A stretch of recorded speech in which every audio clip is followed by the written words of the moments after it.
When you're choosing wardrobes for your video shoot, stay away from contrasting stripes or bold patterns. They're distracting.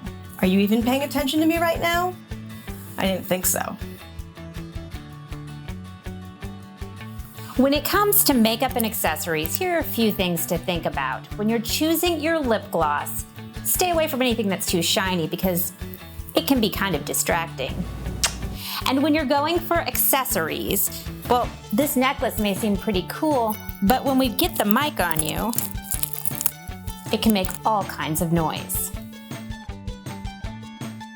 For men, we like to say, dress just like you're going to be when you meet your customers or clients, just 20% better. If you're always in a suit and tie, wear a nice suit and maybe a bright tie that will pop a little. If you never put on a jacket, don't wear a jacket. Just make sure your shirt's ironed.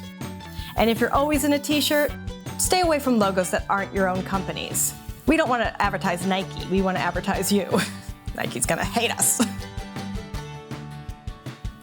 For your last tip, we've all heard that the camera adds 10 pounds.